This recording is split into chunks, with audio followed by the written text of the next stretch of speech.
놀라운 건 여기에 보이는 이 DRL이 다가 아닙니다. 이렇게 생겼습니다. 여기까지가 다 DRL이에요. 아니 어떻게 이만큼이 전등될 수가 있어. 안녕하세요, 모카 이영입니다. 저는 오늘 경기도에 있는 한 아파트 지하주차장에 나와 있는데요.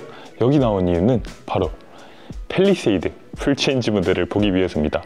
이렇게 팰리세이드 풀체인지 모델 저희가 지난번에 한번 보여드린 적도 있는데 이번에는 그것보다 더 놀라운 부분을 저희가 발견했거든요. 과연 어떤 부분이 크게 달라졌는지, 어떤 부분이 앞으로 또 바뀌게 되는지 그런 것들 함께 살펴보시죠. 이 차 같은 경우는 이제 양산까지 2달이 채 남지 않았어요. 그래서 이제는 정말 거의 완성형의 자동차라고 볼 수 있습니다. 그래서 램프라든지 휠이라든지 각 도장 상태라든지 거의 모든 부분들이 진짜 당장 양산에 들어가기 직전에 그런 부품들을 장착한 거의 최종 버전이라고 보시면 될 것 같아요. 그런데 어떻게 주차를 또 이렇게 이 팰리세이드 페이스리프트 했던 이 팰리세이드 옆에 딱 주차를 해주셨어요. 그래서 이렇게 딱 놓고 비교를 할 수 있을 것 같습니다. 참 이러면 어디서 현대차에서 찍어주세요 하고 온 것 같잖아요. 그런데 그런 거 전혀 아닙니다. 그냥 우연의 일치로 이 팰리세이드 옆에 딱 주차를 해주셨어요. 정말 차주님 감사합니다. 기존 팰리세이드랑 팰리세이드 풀체인지 모델 이렇게 두 개를 비교해 놓고 봤을 때 어떠세요? 훨씬 커졌죠. 저는 기존 팰리세이드 같은 경우도 이렇게까지 커도 되나? 라는 느낌이 들 정도로 굉장히 당당하고 큰 느낌이었는데 이번 신형 팰리세이드 3세대 모델은 그것보다 훨씬 더 커졌습니다. 딱 봐도 이거는 훨씬 더 크죠. 차폭이면 차폭, 이 전장이면 전장, 전고면 전고 모든 부분들이 다 커졌습니다. 저희가 지금 실제로 한번 길이를 재보면요.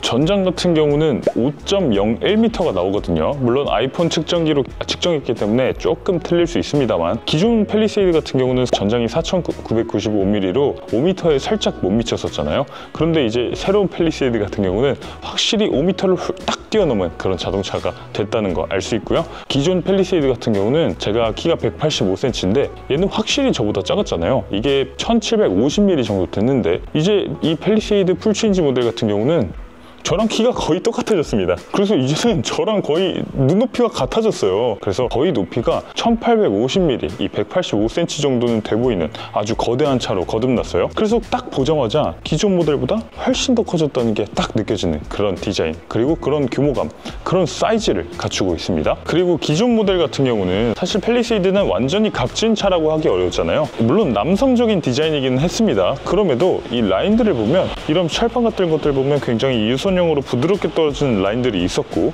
전체적인 쉐입도 곡선의 디자인을 많이 사용하고 있었다라고 느껴지는데요. 이번 팰리세이드 풀체인지 같은 경우는 직각의 느낌, 직선의 느낌이 강조된 자동차로 거듭난 걸 볼 수 있어요. 이번 산타페 5세대도 그렇고 이번 현대차 SUV 디자인의 큐는 이제 조금 더 각지고 박시하고 옛날 레인지로버 같은 차들이 연상되는 그런 각진 자동차로 만들어 놓고 있는 것도 볼 수 있어요. 자, 일단 전면을 보면요. 일단 우리가 가장 주목해야 되는 건 램프입니다. 이 램프가 어마어마하게 바뀌었어요. DRL을 보면요. 이렇게 점점점점 하면서 칼처럼 생겨있는 이 DRL이 있잖아요. 이렇게 하면서 안쪽으로 파고 들어있는 이런 큰 면의 DRL을 갖추고 있는 거 확인할 수 있는데요. 놀라운 건 여기에 보이는 이 DRL이 다가 아닙니다. 저희 쇼카님이 찍어주신 영상을 보면요. 이렇게 생겼습니다. 여기까지가 다 DRL이에요. 이만큼이 점등되는 겁니다. 아니 어떻게 이만큼이 전등될 수가 있어. 이전 팰리세이드를 보면서도 DRL 두께가 너무 두꺼워진 거 아니야? 거의 DRL이 얼굴의 전부네 라고 했었는데 이번 팰리세이드는 DRL 두께가 이만큼입니다. 이런 통 DRL이 들어갔어요. 게다가 방향지 시등 점등되는 것도 보면요. 이렇게 점등됩니다. 이 DRL 전체가 점등이 돼요. 와, 미쳤죠? 이만큼이 그냥 꿈뻑꿈뻑꿈뻑. 와, 확실히 앞에 차한테 내가 지금 방향 전환할 거야, 내가 지금 일로 갈 거야 라는 걸 번쩍번쩍 보여줘서 뒤에서 깜짝 놀랄 것 같은, 끼시는구나, 내가 빨리 비켜드려야겠다 라는 생각이 들 정도로 그렇게 강렬한 DRL, 그리고 방향지 시등 겸용까지 하는 그런 큼지막한 DRL이 들어갔습니다. 제가 지금까지 봤던 그 어떤 자동차보다도 훨씬 더 두꺼운 DRL이 들어간 걸로 생각돼요. 여러분도 생각해보시면 이만한 DRL이 들어간 자동차 본 적 있습니까? 좀 투머치한 디자인을 하는 그런 중국 차들 있잖아요. 양왕 같은 브랜드에서는 이런 좀 너무 좀 오바스러운 DRL을 봤던 것 같긴 한데, 와, 현대차가 이렇게까지 과감하게 DRL을 넣는 건 굉장히 충격적으로 느껴지기도 하네요. DRL이 이게 다가 아닙니다. 심지어 이 전면 보닛 좌우를 가로지르는 램프가 하나 더 들어가요. 그래서 램프가 이쪽에 수직으로 빡, 그리고 좌우를 가로지르는 가로 램프 빡, 가로 세로로 그냥 램프가 빡빡, 전면에서 딱 봤을 때 램프가 시선을 온통 잡아 끌 것 같은 그런 램프 디자인을 갖추고 있습니다. 그래서 요즘 현대차에서 이 일자 램프를 이번 세대의 패밀리 룩으로 밀고 있잖아요. 그 심리스 호라이즌 램프도 이번 팰리세이드에 들어가는 것으로 확인됐습니다. 약간 전면 램프 디자인만 봤을 때는 포드 F150 라이트닝 같은 그런 차가 떠오르기도 하는 아주 강렬한 디자인을 갖추고 있어요. 아무래도 팰리세이드 같은 경우는 미국에서의 판매도 중요한 자동차이기 때문에 그 미국의 과격한 이 상남자들이 타는 포드 이런 자동차들하고 비교해도 이 상남자스러움에서는 전혀 밀리지 않겠다라는 그런 의지로 보여지기도 하고요. 또 이렇게 가로를 쫙 가로지르는 굵은 램프 같은 경우는 리비안 아로네스 같은 차가 또 이렇게 갖추고 있는데 그런 차랑 비교해도 화려함에서만큼은 절대 지지 않겠다라는 그런 디자인으로 느껴지기도 하네요. 그리고 이 안에 보면 헤드램프도 지금 위아래로 두 구가 장착되어 있습니다. 저희가 기존의 테스트물일 때는 이런 느낌이었는데 이제는 이렇게 바뀌었어요. 그래서 이제 양산형 램프가 장착된 거 볼 수 있고요. 램프 같은 경우는 가로로 얄쌍한 이런 프로젝션 LED 헤드램프가 위아래로 한 구씩 박혀 있는 거 볼 수 있어요. 그래서 위에 달려있는 램프는 하향등, 그리고 아래에 달려있는 램프는 상향등 역할을 하는 그런 프로젝션 LED 램프가 적용된 걸로 보이고요. 자, 그리고 그릴 같은 경우도 보면요, 지금 패턴이 굉장히 심플합니다. 가로로 크롬 선이 쭉쭉쭉 지나가고요, 선이 점선으로 조금 지나가는 형태, 굉장히 심플한 패턴의 디자인을 하고 있습니다. 만약에 KGM이 이 차를 내놨다면 이걸 검공감이라고 했을 것 같은데, 직선, 점선, 직선, 직선, 점선 이런 식으로 굉장히 심플한 패턴의 그릴 패턴을 갖추고 있고요. 사실 기존 팰리세이드 같은 경우는 전면을 봤을 때 이 그릴 디자인이 제일 강조되도록 디자인을 했어요. 굉장히 가솔린적인 디자인입니다. 가솔린은 이 공기가 들어가는 라디에이터가 제일 중요하니까 이 라디에이터 그릴 디자인이 내연기관 디자인의 핵심일 수밖에 없잖아요. 이 기존 팰리세이드 같은 경우는 굉장히 가솔린 중심적인 디자인이었다면 이번 팰리세이드는 그릴 디자인은 오히려 한 듯 만 듯 그릴 디자인은 그렇게 중요하지 않은 거야 라는 식으로 디자인을 해놓고 있고요. 오히려 램프의 디자인을 엄청나게 화려하게 가져가면서 기존의 가솔린 중심의 디자인에서 벗어난 자동차라는 걸 보여주고 있어요. 그리고 범퍼 하단부 디자인도 보면요, 아이오닉 9이라든지 EV9이라든지 이런 플래그십 SUV들 테스트할 때는 여기 구멍을 뻥뻥 뚫어서 HDP 레벨 2.5 수준의 자율주행을 지원하는 그런 모습도 보였었는데 여기는 뭔가 별도로 라이다 같은 센서를 장착해 놓고 있지는 않고요.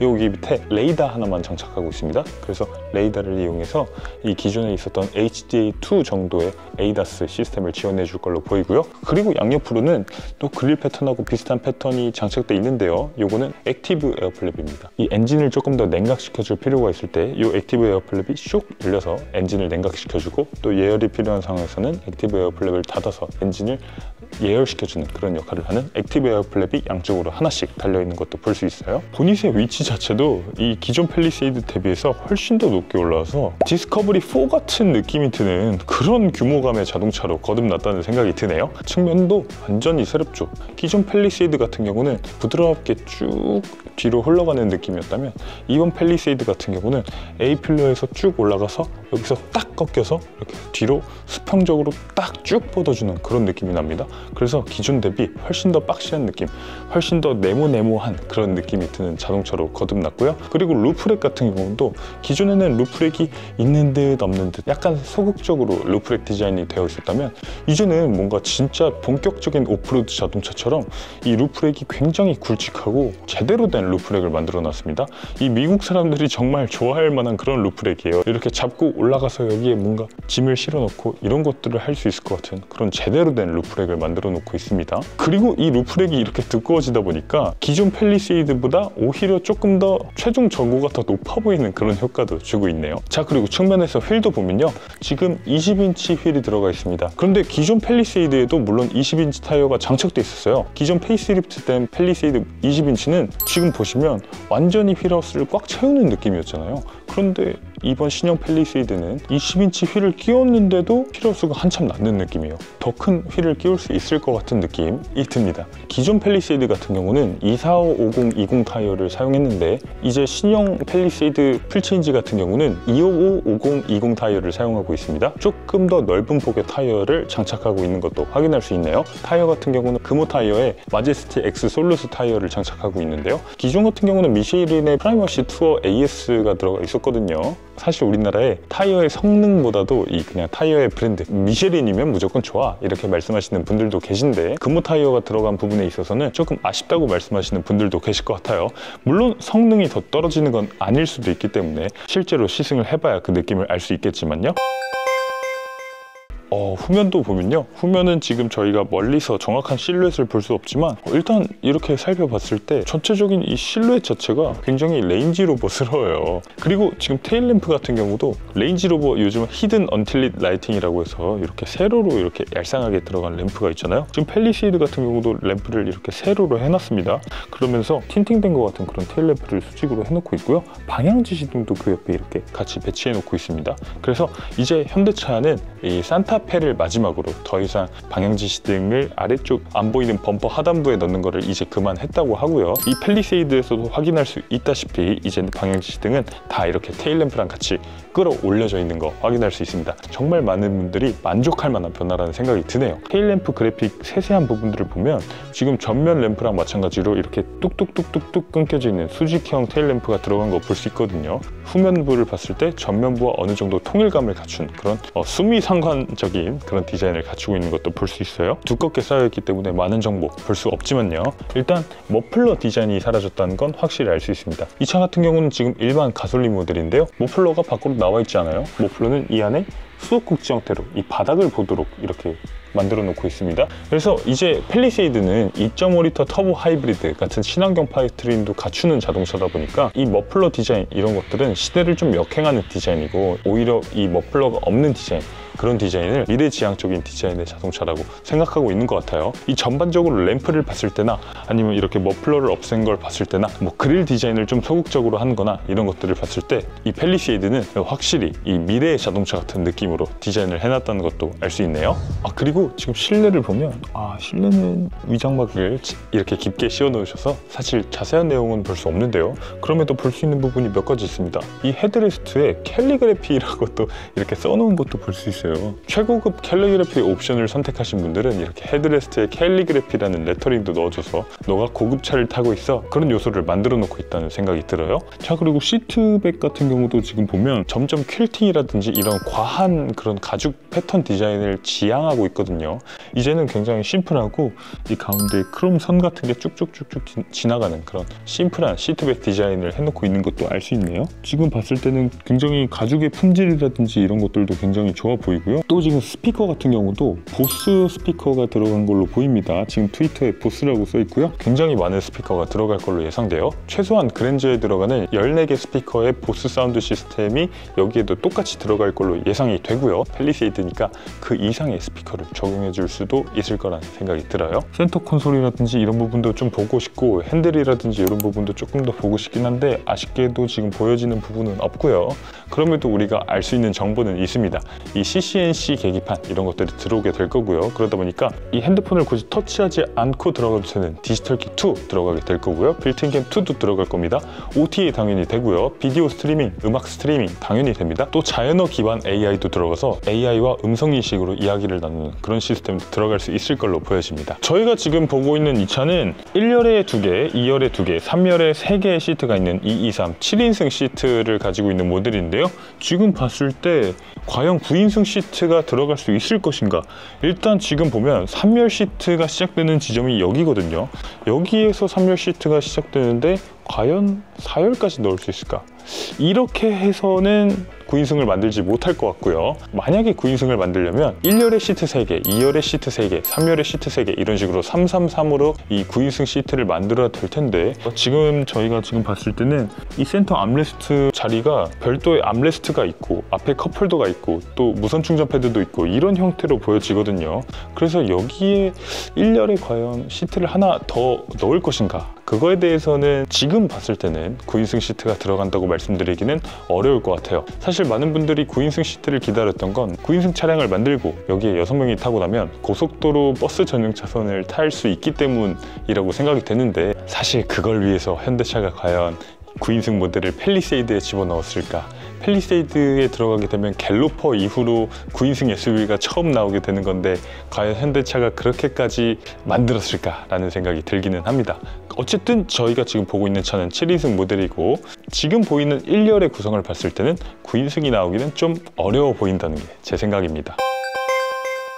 많은 분들이 엔진에 대해서도 궁금하실 겁니다. 기존 팰리세이드 같은 경우는 3.8L V6 람다2 가솔린 엔진이 하나 들어갔고요. 그리고 2.1L 디젤 엔진이 들어갔었죠. 그런데 이번 풀체인지 팰리세이드로 오면서는 이 2.1L 디젤 엔진 삭제되고요. 3.8L 가솔린 엔진도 삭제됩니다. 그리고 모든 것이 다 새로운 파워트레인으로 바뀌게 됩니다. 281마력을 발휘하는 2.5L 터보 가솔린 엔진이 기본으로 제공이 되고요. 300마력을 발휘하는 3.5L V6 자연흡기 엔진도 제공이 될 겁니다. 새로 들어오는 파워트레인이 있죠. 2.5L 터보 하이브리드가 있습니다. 기존에 P0, P2 시스템이었다고 했잖아요. 그러니까 기존은 변속기에만 모터가 붙는 시스템이었는데 이제는 P1, P2, 그러니까 변속기에도 모터가 있고 그리고 엔진에도 모터가 하나 더 붙어서 그래서 모터의 구동을 조금 더 늘려서 전기로 갈 수 있는 힘을 최대한 더 늘린 신규 하이브리드가 도입되고요. 그러다 보니까 이 경쟁사 토요타 대비해서 훨씬 더 우수한 그런 수준의 연비 효율성을 갖춘 파워트레인을 현대가 개발했다고 얘기하고 있습니다. 아무튼 굉장히 기대되고요. 저희가 그 팰리세이드 2.5L 터보 하이브리드 차량도 찾아서 하부 사진도 찍었는데요. 이제 배터리도 더 크게 넣어서 V2L까지 지원할 거라고 하니까 굉장히 기대가 되기도 합니다. 그런데 2.5L 터보 하이브리드가 요즘 조금 잡음이 있는 것 같아요. 이 변속기를 기존 1.6L 터보 하이브리드와 마찬가지로 하이브리드 전용 6단 자동 변속기를 쓴다고 합니다. 이건 좀 섭섭하죠. 사실 현대차 변속기를 만들어주는 현대 트랜시스 같은 경우에 지금 홈페이지에 가보면 하이브리드 전용 8단 변속기도 만들어 놓고 있거든요. 굳이 그 변속기를 집어넣지 않고 기존의 1.6L 터보 하이브리드에 들어가던 6단 자동 변속기를 쓴다는 거, 이건 조금 개인적으로 못내 아쉽다 그런 생각이 들기도 합니다. 저만 아쉬운 건 아니고요. 얼마 전에 현대차 노조에서 이런 게시물을 올린 거에 유출된 걸 저희가 입수했는데요. 이 내용을 보면 지금 2.5L 터보 신규 하이브리드랑 6단 자동 변속기가 테스트를 해보니까 궁합이 잘 안 맞는다는 결과가 다수 발생하고 있다. 이런 내용이 적혀 있는 걸 보니까 더 불안해. 정확한 원인이 뭔지는 나와 있지 않지만 뭔가 테스트를 했을 때 효율이 제대로 안 나온다거나 출력 특성이 조금 나쁘다거나 이런 등의 문제가 있는 걸로 보여지거든요. 이런 문제 지금 출시까지 3, 4개월밖에 남지 않은 상황인데 과연 잘 잡힐 수 있을까? 소비자 입장에서는 굉장히 걱정이 되는 것도 사실입니다. 이런 것들이 내연기관의 어떤 숙명이 아닐까라는 생각이 들어요. 그러니까 현대차는 더 이상 새로운 변속기를 넣어서 그 추가 비용을 만드는 걸 원치 않는다는 겁니다. 신규 파워트레인을 넣기는 넣겠지만 최대한 기존의 것들을 최대한 많이 활용해서 개발을 하는 쪽으로 가닥이 잡히고 있는 것 같아요. 네, 지금까지 이렇게 팰리세이드 풀체인지 3세대 모델을 살펴봤는데요. 3세대가 맞죠? 1세대 맥스 크루즈로 보면 1세대, 2세대, 3세대 실제로 살펴보니까 차가 굉장히 거대하고 엔진도 바뀌고 특히 램프는 너무나 인상적이었습니다. 이 차 이제 출시까지 채 4개월이 남지 않았는데요. 과연 최종적으로 어떤 모습으로 나오게 될지 굉장히 기대가 되고 정말 멋진 모습으로 나와서 사람들을 깜짝 놀래켜 줄 수 있는 차라는 생각이 들었습니다. 저희가 실제 차가 나와도 제일 먼저 보여드릴 테니까요. 그거 보시려면 구독과 좋아요, 알람 설정까지 부탁드리겠습니다. 지금까지 저는 무카 이영빈이었습니다. 감사합니다.